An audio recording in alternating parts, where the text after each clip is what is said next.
It's Clark and Perry on the case. Da-na-na-na. Clark and Perry do what it takes. Da-na-na-na. Clark and Perry investigate. The activities and interests of local artists in the Windy City's finest throughout both Lethbridge and Medicine Hat, Alberta. Available on TELUS, Optic TV, On Demand, VidFlex, YouTube, and more for limited time only. Terms and conditions apply. Da-na-na-na. So, kind of taking a step back away from the smithing as well too. One question about your life as an artist: what would you consider that you need more of in your life as an artist? A few more hours in the day be nice, you know? Yeah. Oh goodness, yeah. It's, as a young emerging artist, it's definitely a challenge to balance, like, you know, making ends meet, keeping that artistic challenge and flair in all that you do. Balancing those two are often at odds with each other. I definitely miss like the academic studio environment for where you had dedicated time to like just push yourself, just challenge, because that's something, especially with the smithing, it's trial and error. That's the best way to learn. You can learn from other smiths, you can learn from videos, but like the trial and error is really how you get honing your craft, right? I was about to say, as folks will learn earlier, like later in this episode as well too, sometimes you really just gotta actually do the hammering. I could watch as long as I needed to, but there's something about kind of learning with your hands that makes that become muscle memory, and so that exactly that sticks with you. Exactly. So like, I wish there was some better way of balancing that. And like, I enjoy a lot of the work I've been able to find does like complement the creative spark in me, which is really nice, and I can like kind of fuel that and keep it alive via that. But yeah, it's different than actually going and pushing and testing yourself day in, day out. Ironically, like the pandemic was kind of wonderful for me for some ways, because like I had time to go to the shop and smith for hours, and I did that daily, and like it was insane how much progress I saw in my own work just across that period. So that's cool. And even a negative thing can be sprung into something that's positive, and it almost provides more opportunity, right? Like, hey, you now have this potential opportunity of extra time and all that such too. Like, especially in the creative world, like if we look back at history, so many creative advances and some of the world's favorite artists like were people who were in a challenging time, and often in a extremely dangerous and difficult time, and they forged on, they pushed on, they had the perspective of seeing those challenges as opportunity and as ways of propelling the craft, their field, their culture forward. And so that's something that I really embrace, the artistic struggle, if you will. Okay, so I guess probably one other question I have as well too is that when things kind of get tough, let's say you're not necessarily the most inspired at the time, how do you cope when things get hard? Oh, that's good. It's fun because a lot of the ways that I talk about my art is as a bit of a coping mechanism, and I think that's like almost a trope. Like artists, whatever type of medium you're into, a lot of us find it some sort of therapy, and use it to express feelings. I don't know how windy this is on the mics. Just hold a moment. Yeah. Windy City's finest, folks. Windy City. Sometimes you gotta just wait for the wind to pass as well too. Gotta go with it. Sorry, back to the question. How do you cope when things get hard? Yeah, so aside from actually using the art, because there are times where feelings are too raw to try to process via a medium, or where there doesn't seem to be an appropriate medium for the inspiration. That's something I talk about a lot, where I have a variety of mediums, and part of that's because I consider myself an inspiration-based artist, where I'll start with the idea, message, or subject I want to capture and see what medium fits that. But yeah, when that's still a struggle, when there's things going on that, you know, you just can't pick up that paintbrush, can't grab that hammer, there's just barriers in the way emotionally. Honestly, like it's really important, I think, to have things that you do on the side that they're just for you. you know, Yeah. whether they're projects in the same medium or if it's a medium that is just personal. I know some artists that, and myself included, that like keep like a certain something. I love going back to whittling, just a little bit of wood and a knife and just going at that, just quietly. It's simple. It's methodical and something that you can process through. It sounds like it's something that you can really find a zen easily into. And I can imagine, you know, smithing even would feel like working out at the end of it, right? Because you're sweating, you're hot, and you have to focus and stick with the rhythm as well too of your body. So that can really take you out of your head. Yeah, and something too is like, you know, there's different levels of intro and extroverted people and stuff, but like something that I find, having some sort of community, even if that's a person or two that you can just go and share and just be open with and stuff. I really enjoy some of my, you know, brothers and sisters in arms, you know, where we'll fight and stuff. There's days where we'll like message each other or something, be like, listen, I got to work through something. And, you know, a couple of us like will connect and like, you know, whether that's Pell training where you've got like a stick or something that you're like hacking at, you can get a lot out with that. Yeah. Now and again too, where a couple of us like we'll suit up and be like, just give it all to me, come at me kind of thing, and we'll just go hard and stuff. Having someone you can go and turn to is a really critical thing. So yeah, having that balance of a social way of working through and also like a quiet introspective way of working through. I think that's really critical. I'm certainly not going to pretend to have it all figured out. There's definitely times where I challenge myself emotionally, and it's such a struggle. But I find that those two methods have helped a lot at this point in my young adulthood.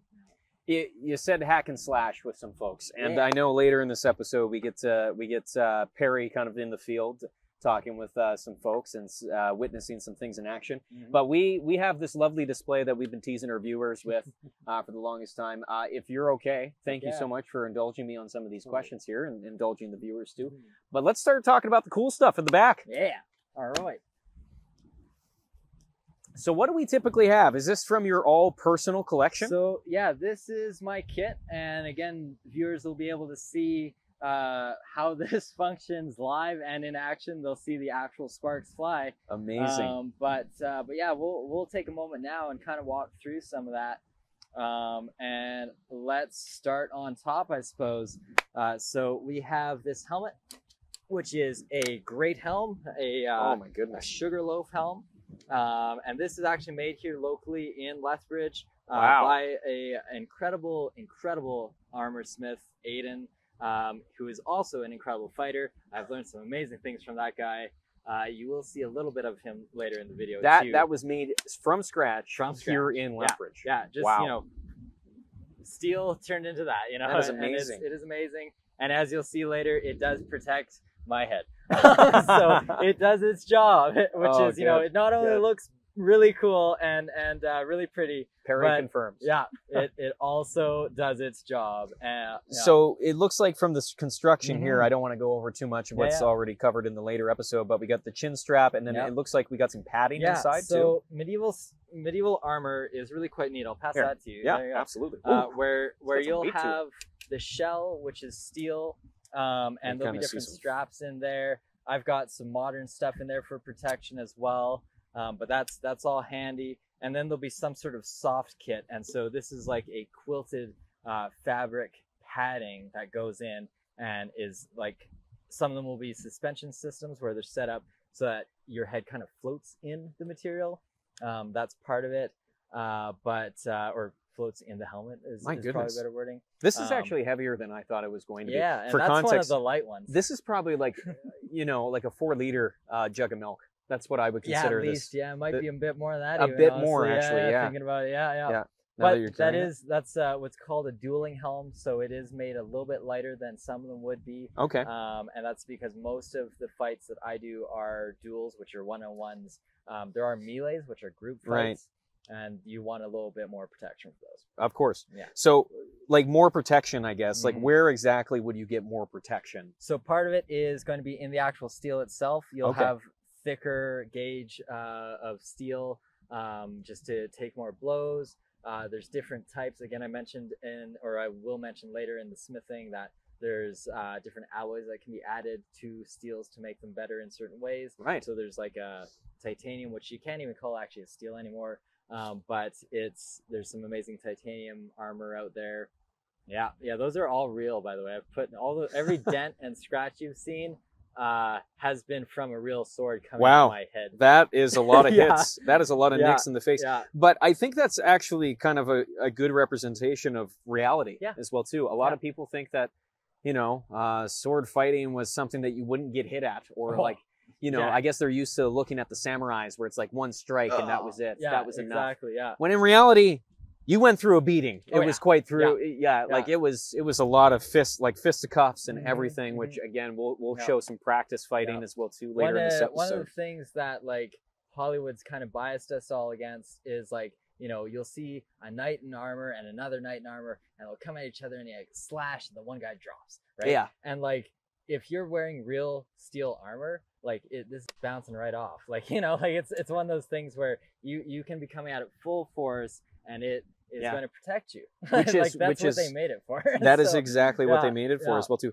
So I have a quick question. These right here are beautiful for decorative pieces, but I'm wondering what these holes are really for. Yeah, so this is for ventilation. Ventilation. Is a lot of it. Yeah.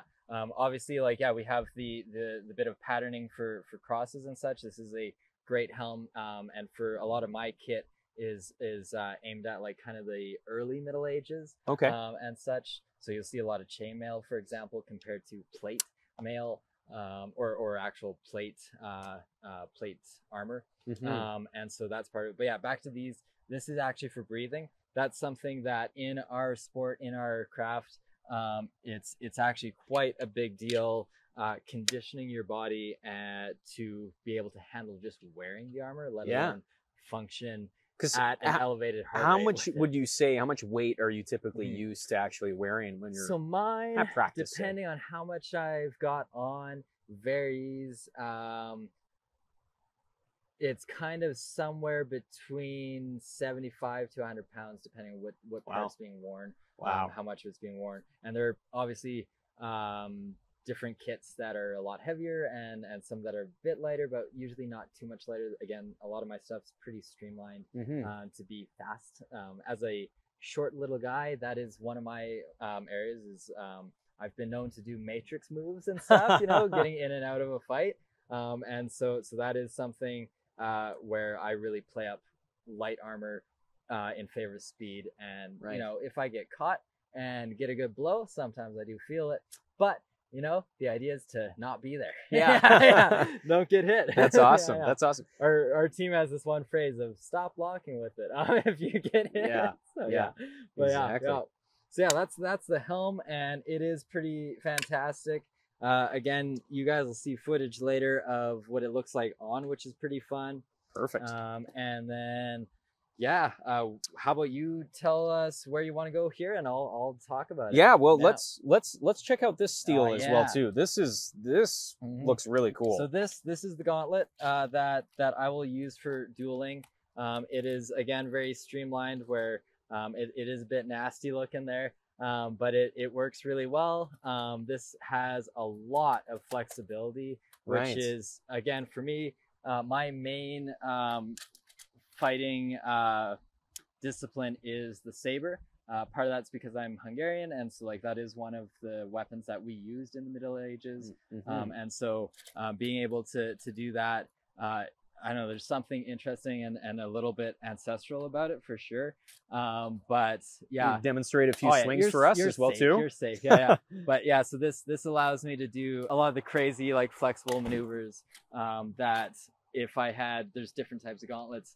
Some of those would be really limiting. Right. There's a lot of back and forth that can happen with this, which is really handy. And as far as gauntlets go, this is really light. How about you give it a go? Sure. Yeah, absolutely. I really like how it's constructed as well too. It's already fashioned, obviously, to be gripping something, because that's the one thing it was purposed for to do. It's not really like you would, okay, well, now I need to go and eat an apple with this thing. I would find that quite difficult. But you could if you really needed to. Sometimes we do. Here, try gripping the sword. There you go. How's that feel? It feels pretty good. Yeah. It's really flexible inside, and Mhm. like I said, with it wanting to kind of like crunch down, Yeah. that's quite flexible. Yeah. Like, but I can't really extend my hand more than this, so Yeah. it's kind of Which just a is claw. about all you need, you know. Yeah, Exactly. so- In this context, this is all I want it Yeah. for. Yeah.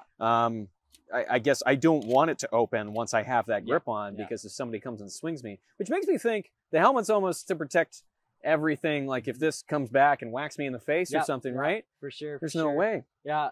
That is amazing, though. And I mean, for the most part, you're usually you're rarely going to hit yourself. You're usually pretty aware. A lot of fighters, like as you're training, you do learn spatial awareness quite well. So yeah, that is something that you build that talent as you go.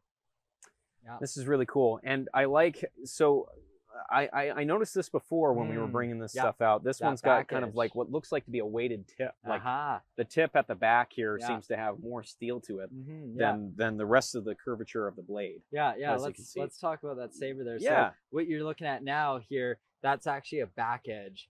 And certain sabers have that, certain sabers don't. Again, Hungarians, a lot of that is common to have that back edge.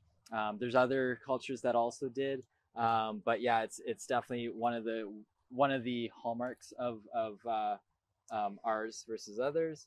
And so in the sport, we'll have legal striking edges of the weapon. So I for see. safety, and again, this probably is covered a little bit later, so I won't go too into it. But for safety, we don't allow thrusting, stabbing, Ooh, because yeah. you can still get through certain bits for sure. Yeah. If you were either talented enough, if you were being nasty, or just accidental, sometimes that'll Yeah. happen. So all of our striking surfaces have a minimum safety requirement. One of the other areas that I'm involved in is this is called a bumblebee tabard. Okay. The Here, I black can and yellow. Stretch her out. And that's basically what our referees wear when they're in the list in the arena. And so that's something that I do quite a bit of in this sport. I want to make sure that our fighters, are sportsmanlike and also able to continue fighting in a safe manner. So this just helps out with visibility, but keeps Exactly, up yeah. the traditional Exactly. colors as well too. Yeah. And then, okay, wow, yeah. And so again, yeah, no thrusting, and then there's like a 2 millimeter edge minimum on these as well. So it's not going to actually slice you, you can see that there. But otherwise, these swords, these weapons are as historically accurate as we can make them. Yeah, yeah. It's quite impressive. This one is hand forged in Calgary by another talented smith, Alexander. And so his work is phenomenal. It's come a long way. And it's been so cool watching his progression. Very interesting. Yeah, yeah. Again, as smiths, we all everybody kind of roots for each other and encourages each other whenever we can, because it's such a small group. Absolutely. Yeah. Absolutely. No, that makes sense. And what's this here? This is this a a hood? gorget. A gorget. Yeah, gorget. Ooh, Yeah. Is that French? It's French. Yeah. Excellent. And we laugh about that because earlier we were joking about the different names and things are, there's a lot of French, Italian, and some German in there. But this protects your neck. This is really important because, as you can probably see, or as you'll see later, there's definitely a bit of gap between the helmet and the body armor, and this covers all that really quite nicely. Right. Well, Yeah. just like hockey players, like Exactly. goalies, they have that Exactly. plastic kind of guard Yep. just underneath That their would helmet. technically be a type of gorget. Yeah. Yeah. So, technically a type of technically, gorget. Yeah, there you go. Interesting. All right. Medieval in hockey. Who Yeah. knows? But yeah, ironically, I'm gonna bounce from that and back for a Sure. moment. We do actually have way less injuries than most sports. Really? Yeah. Yeah. What? Part of that, and it makes sense if you think about it, part of that is because we're wearing stuff that's designed literally to save your life. And you're not and- than to actually kill one another. Yeah. Okay, So that so makes it's- sense. Despite it being a martial art and a combat sport, a lot of our injuries are way more minor if we have them. There'll be some good cuts and bruises. There might be some damage to Usually there's 1 or 2 fingers that get a bit smashed, but like it's not usually nothing broken because again you're usually wearing pretty good because you have armor. so much padding, so much armor that has taken the brunt of the force. And again, if you think of it historically, right, like this stuff was designed to counter a lot of the weapons we're using. And that's again why we don't allow thrusting, because in the Middle Ages, thrusting became one of the only ways you can maybe get in. Well, I was about to say the things about, like, is this ring mail here? Yeah, so this is chainmail here, and this is riveted chainmail, which basically means it's looped around, and then also you've got these little rivets in here. And so the only way through this isn't a slashing weapon, because that's what it was designed to go against. It would be literally blunt force trauma, which is what the padding there is for to prevent. But then I guess it would just be piercing, trying to like really center in the mark. And so like with this kind of thing, arrows are your best bet. There's a certain like kind of I want to say it's like needle bobbin or something, but there's a certain type of arrowhead that's like just long and skinny, and that's exactly what it's meant to do, is go right through mail. But again, like it's one of those things, there's a lot of ways of countering some of that, and so this stuff is great. Mail is used throughout the medieval period as a way of filling gaps that would be hard to. So think about it. The joints, one of the areas that are very the armpit is an area that often has a bit of mail in there because you can't very easily have plate covering that, because you have to be able to move it in and out and such. Obviously around the neck as well makes sense. You need to be able to move your head. There are exceptions to that, like in jousting, where they created helmets where you're only going one on. direction. And you need to make you sure just need to see that way. And stuff. So you don't need to move your head. So those were actually often fixed to the rest of the armor, and then you're pretty safe. Like it's pretty amazing actually. So yeah, and yeah, you touched on it, that there is this soft material. Go ahead and pick that up. So that is a gambeson. A gambeson. Yeah.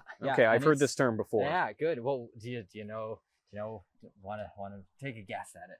It's the under armor for the most part. Like you would have plates over this, plate or chain or some kind of exactly. Again, you have multiple ways where, you know, in medieval times, historically accuracy, people would try to kill each other with. It would be, you would have the slashing weapons. This was to prevent bludgeoning trauma for the most part, or any other impact. So it's neat. Our group in Lethbridge here, the Company of Black Spears, we actually do what's called cut tests as well. So that's where we're working with actual live blades, sharp blades, and we'll actually test if the, you know, we have some old gambesons.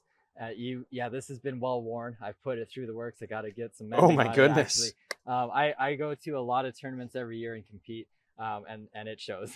So yeah that's insane.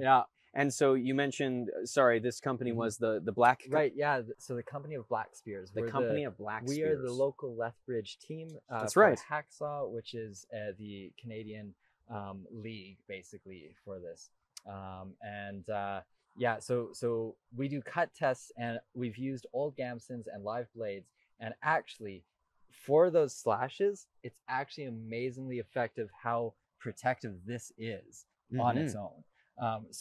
And then again, you throw some sort of mail or plate on top, and like, you just add the more and more effectiveness, right? So it's crazy how good this is. And then you are right, this does help as well disperse the actual impact as well. And it's crazy, like when you have the plate on top of it, and then you've got this underneath, like the plate stops the cut and the impact is dissipated around with this soft quilted armor. It's really quite incredible. Wow, that's amazing. So, and again, they were trying to survive, so it makes sense, right? Anything, and like, I mean, honestly, I'm not even surprised to see kind of like, you mentioned that this is kind of worn out, and it definitely is for sure. I'm not taking that away. But this would still be, I would imagine, still very quite useful to anybody in that time. It is my go-to. This is my gambeson that I fight and compete with every tournament and most practices. And yeah, it's still got a lot of life in it. There's some patchwork that obviously I need to do. And these right here, what are these? So this is the gambeson to the legs, basically. Gambeson to the legs. Yeah, I am actually forgetting at the moment what the proper French term is, but there's a term for these. But basically, it is the soft under armor for the legs.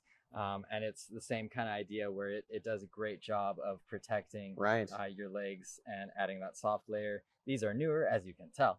Right. So yeah. they're a little less beat up, but beautifully intricate as well too. Exactly. That's really nice. And while we're on that, why don't we jump in here for a second? This is my armor bag. Absolutely. And let's see what kind of goodies we can find in here. Yeah. There we go. All right, so we were talking about mail. This is a mail skirt, and this thing is amazing because this is the majority of the protection that I usually have around my waist. And so this does incredible work and allows me to pivot and do those matrix moves that a number of people say. I was about to say, it's kind of a common misconception that actually armor was quite flexible. It needed to be. Yeah. Like, despite us showing off that dueling gauntlet, that was probably just purpose for one thing. Whereas, again, you combine all the flexible materials that you have here, you're going to be able to even move quite quickly. Oh, yes. Yeah. But in general, if your armor fit you, and now if it does fit you, you'll be able to move just like you're not wearing it. And especially once you've conditioned yourself to be used to and comfortable with that weight, it's like just wearing some more clothing. Okay. It's crazy. It's well, in the interest of time, Yeah. let's kind of highlight some of the items that we haven't looked at before. We have a variety of different gauntlets that I imagine are pretty much the same. Exactly. Different uses. These ones, for example, have a really amazing articulating thumb. And that is very useful in longsword. So I can actually, for example, we'll skip right to a great sword with this. So this here is a great sword. It is that high on me. Yep. It's almost more handle than it is blade. Yeah, yeah. And these are phenomenal. These are quite the tool. They were used for countering pole arms, which is like, think of any kind of weapon, long axes, a halberd, a pike. Right, exactly, all that kind of stuff. And the reason being is because the reach on these allow you to catch whatever is coming in and get it to the side, and then hopefully you got a buddy next to you who can then run up and get that guy. Yeah, kind of deal. Right. They're also half sortable, which means that you can grab it via the blade and fight that way, and that allows for a lot more control and maneuverability with the blade. And yeah, no, these were an incredible late medieval weapon.